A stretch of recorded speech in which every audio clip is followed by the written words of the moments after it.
जय माता दी सभी भक्तों को। कैसे हैं सभी?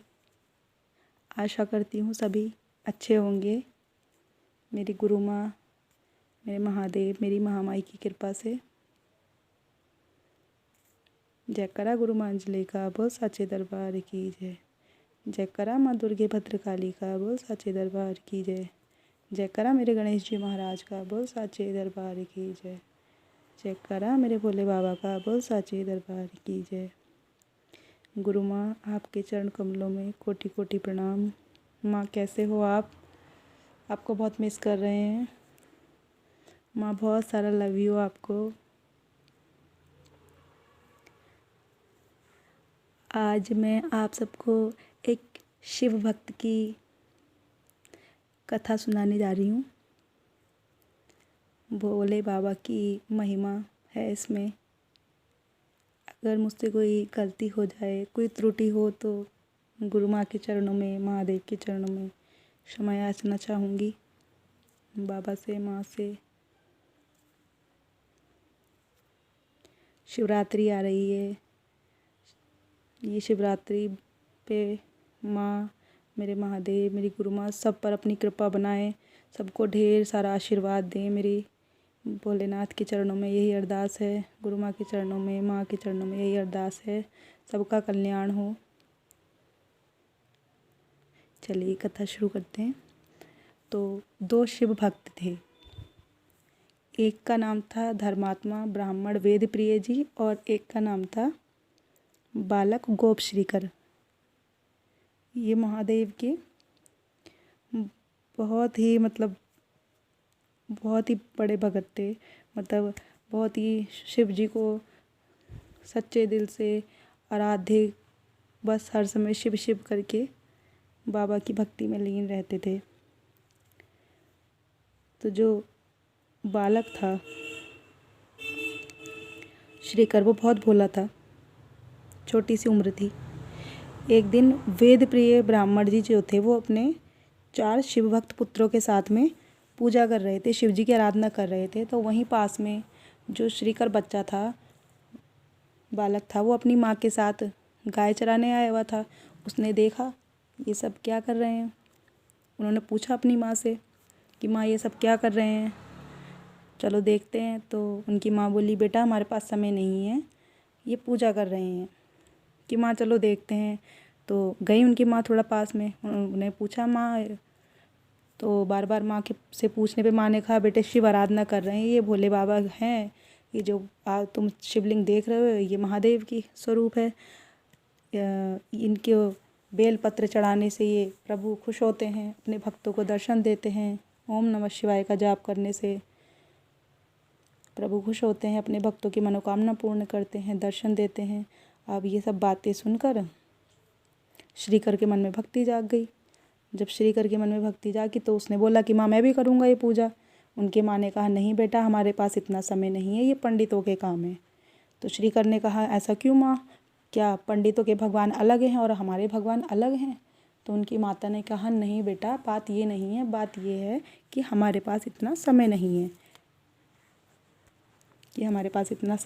कि हम पूजा सेवा करें। हमारा काम तो दूध बेचना, गाय चराना, ये सब हमारा काम है।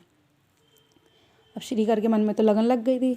अब श्रीकर जो है हर समय ओम नमः शिवाय का जाप करे, उठते बैठते खाते पीते। भक्ति ऐसी ही होती है, जो सच्ची भक्ति होती है वो अपने आराध्य, अपने गुरु, अपने परमात्मा, अपने इष्ट के प्रति ऐसी होती है। उसके लिए किसी समय सीमा की ज़रूरत नहीं होती है कि सुबह होगी, दोपहर होगी, शाम होगी। उसका नाम जब अपने इष्ट, अपने प्रभु, अपने गुरु का नाम जब हम अपने अंदर सच्चे दिल से बैठा लेते हैं, तो वो हर समय सांस की तरह हमारे साथ चलता है। उनका नाम, अपने इष्ट की आराधना भाव से अंदर से चलती है, वो हर समय वही था। अब श्रीकर जो गाय चराने जाए तब भी ओम नमः शिवाय, ओम नमः शिवाय। अब वो गाय चराते वक्त जब ओम नमः शिवाय वो जब रहा था नदी के किनारे खड़ा खड़ा, तब उसे एक पत्थर में शिवलिंग दिखाई दी, दर्शन हुए शिव जी के। तो उसको वही शिवलिंग लगी कि तो बाबा की वही शिवलिंग है। उसने उठाया वहाँ से और नदी के किनारे एक पेड़ के नीचे एकांत में रख दिया और बैठ गया उनके आगे। बोला, आज से आप मेरे भगवान और मैं आपका भक्त। और वहीं से जल भरे और शिवलिंग, जैसे वो लोग पंडित कर रहे थे ना, बच्चे देख देख के करते हैं, जैसे बच्चों ने किसी को देख लिया तो जैसे बच्चे देखते हैं वही करते हैं, लेकिन जो भाव थे प्रभु के प्रति वो उस बच्चे के सच्चे थे। बच्चों का मन कहते हैं सरल होता है, सहज होता है, तभी भगवान उनकी एकदम सुन लेते हैं। उनके मन में कोई छल, कोई स्वार्थ, इस सबसे परे होता है बच्चों का मन। तब वो वहाँ से जल भरते हैं और शिवलिंग को स्नान कराते हैं बार बार, दिन में कई बार बेलपत्र चढ़ाते हैं, पूजा करते हैं, वहीं बैठ के ओम नमः शिवाय ओम नमः शिवाय। अब शाम हो जाती है, श्रीकर घर नहीं पहुंचता। उनकी माँ सोचती हैं सारे बच्चे घर आ गए, गाय भी घर आ गई, शाम हो गई अभी तक श्रीकर क्यों नहीं आया। तो वो श्रीकर को ढूंढते ढूंढते वहाँ पहुँच जाती है। वो कहती हैं ये क्या कर रहा है तू, तुझे भी पंडितों को देख कर ये शिव पूजा लग गई, काम कौन करेगा। अब वो उसको डांटती हैं पर वो नहीं उठता। तो वो सोचती हैं ला इस शिवलिंग को ही मैं उठा के नदी में फेंक देती हूँ। तो वो शिवलिंग को उठा के नदी में फेंकने की कोशिश करती हैं, लेकिन वो उसको हिला भी नहीं पाती। अब जब वो हिला भी नहीं पाती तो थक के वो घर चली जाती हैं। अब घर जाके उनके पिता से बोलती हैं इसको क्या हो गया है, ये तो वहीं शिव पूजा में लग गया है, मेरी सुन ही नहीं रहा है। अब श्रीकर क्या करता है, श्रीकर सोचता है जैसे बच्चे सोचते हैं ना कि मम्मी ने तो मुझे कल यहाँ देख लिया, आज मैं यहाँ नहीं खेलूँगा, दूसरी जगह खेलूँगा वरना मम्मी मुझे पकड़ लेगी। तो वो भी बच्चा था, उसने सोचा अगर अब दोबारा मैं यहीं पूजा करने बैठा तो माँ मुझे फिर डांटेगी, चलो कहीं और चलते हैं। तो वो शिवलिंग को उठाता है, जिस पाषाण रूपी शिवलिंग को उनकी माँ हिला भी नहीं पाई थी, उसी शिवलिंग को श्रीकर एक फूल की भांति उठाकर दूसरे स्थान पर ले जाता है एकांत में। अब उनकी माँ ढूंढते ढूंढते वहाँ पहुँच जाती हैं।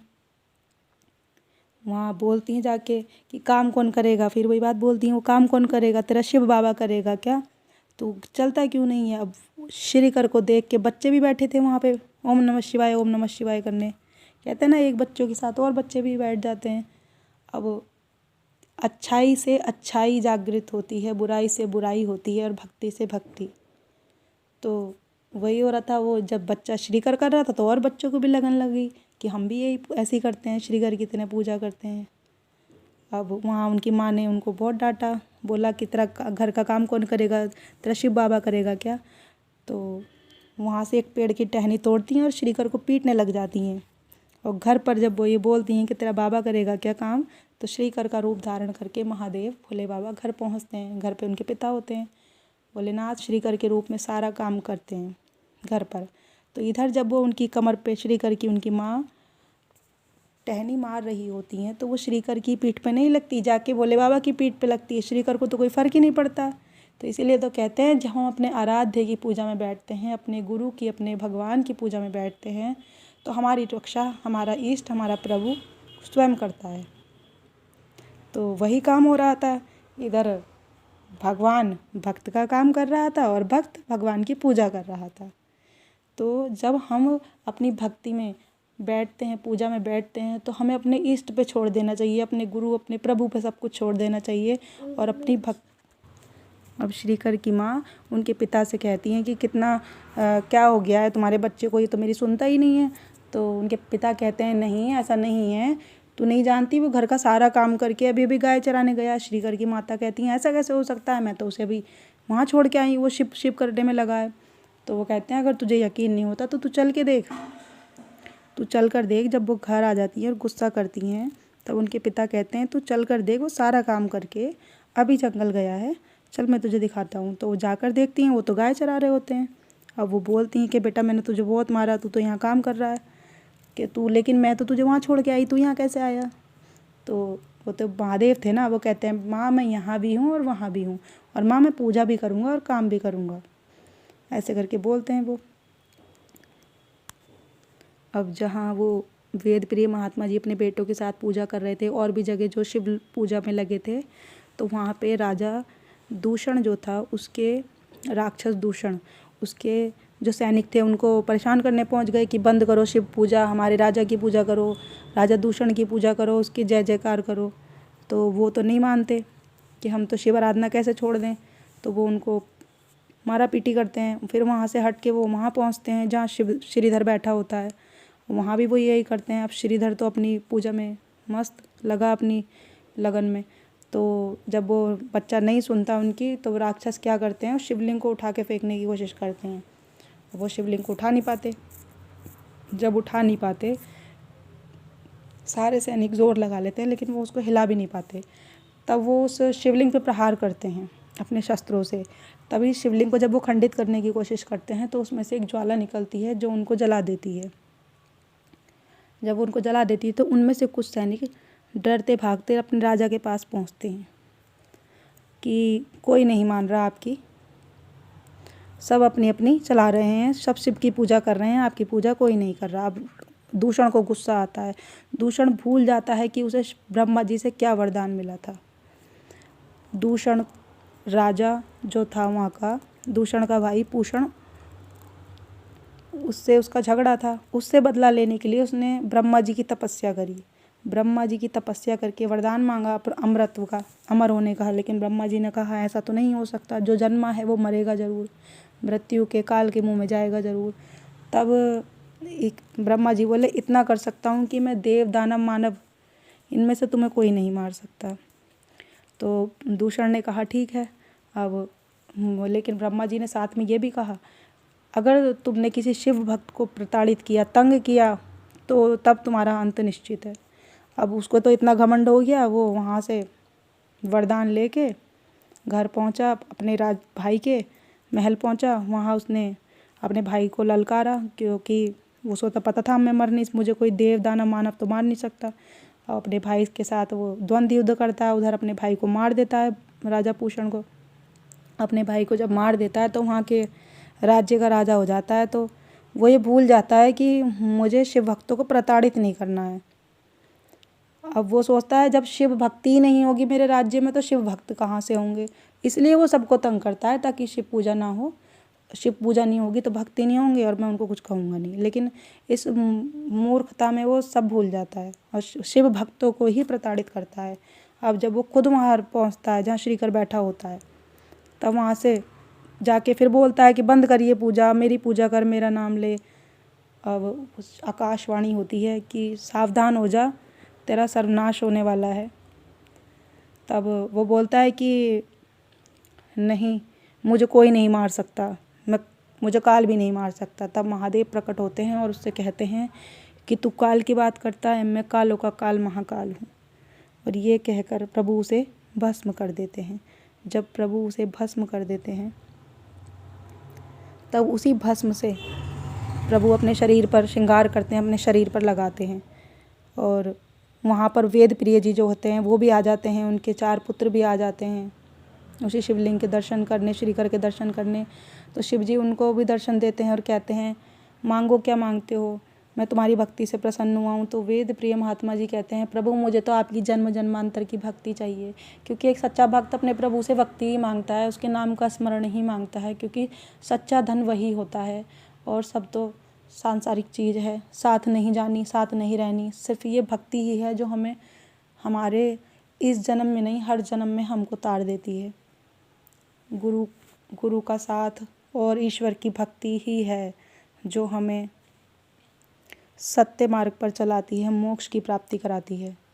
फिर वो श्रीकर को आशीर्वाद देते हैं कि तुम्हारा नाम गोप जाति में सदा स्मरणीय रहेगा, हमेशा तुमको याद किया जाएगा, तुम्हारे नाम से एक भक्ति की रोशनी जागृत होगी, लोगों को भक्ति का महत्व पता चलेगा। तब श्रीकर के माँ बाप भी वहाँ जाते हैं, वो क्षमा मांगते हैं कि प्रभु आपकी भक्ति में हमने अड़चन डाली। श्रीकर जब भक्ति करता था तो प्रभु ने कहा नहीं, तुमने इसकी भक्ति को और दृढ़ बनाया है। तो अगर हम भक्ति कर रहे हैं अपने इष्ट की, अपने गुरु की, अपने प्रभु की, और हमारी भक्ति में कोई अड़चन डाल रहा है तो हमें घबराना नहीं है, हार नहीं माननी है। हमें अपनी भक्ति को और दृढ़ बनाना है और आगे जाना है और निखारना है अपनी भक्ति को अपने प्रभु के प्रति, अपने गुरु, अपने इष्ट के प्रति। तो ईश्वर भी परीक्षाएं लेता है इसी तरह, जिस तरह से उनकी माँ ने उनको मार के, पीट के, धमका के भक्ति से दूर करने की कोशिश की। ईश्वर की परीक्षा किसी रूप में भी हमारे आगे आ सकती है। फिर वो उनके पिता को आशीर्वाद देते हैं कि तुम्हारे बेटे श्रीकर की 8वीं पीढ़ी में श्री हरि विष्णु जी के अवतार श्री कृष्ण के पिता नंद बाबा का जन्म होगा। जो 8वीं पीढ़ी में बच्चा जन्मेगा वो नंद बाबा के नाम से जाना जाएगा, जो श्री हरि विष्णु के पिता कहलाएंगे। ऐसे कहते हैं बाबा। और कहते हैं कि मैं इस उज्जैन नगरी के इस शिवलिंग में महाकालेश्वर के रूप में सदा विराजमान रहूँगा। जो भी मुझे यहाँ भस्म चढ़ाएगा उसकी सारी मनोकामनाएं पूर्ण होंगी, मैं उसकी सारी परेशानियों को दूर करूँगा। तो महादेव के नाम से ही सारे कष्ट दूर हो जाते हैं। तो एक बार जयकारा लगाइए सभी, हर हर महादेव, जय जय शिव शंभू। तो मेरी प्रभु से यही अरदास रहेगी कि जिसने भी इस कथा को संपूर्ण सुना है उसके सारे कष्ट दूर हों, उनके सारे कार्य बने, अंधन के भंडारे भरें। यही मेरी गुरु माँ के चरणों में अरदास है, यही मेरे भोले बाबा मेरी माँ के चरणों में, गणेश जी महाराज के चरणों में अरदास है। प्रभु की इस महिमा में, इस लीला में, कथा में अगर मुझसे कोई गलती हुई हो तो मुझे क्षमा करना प्रभु, गुरु माँ क्षमा करना। और सभी को कथा कैसी लगी कमेंट करके ज़रूर बताएं। और अगली बार कोई कथा और दूसरी लेके अच्छी सी भक्ति रूप में मैं फिर लेकर आऊँगी। तो सभी को जय माता दी, हर हर महादेव।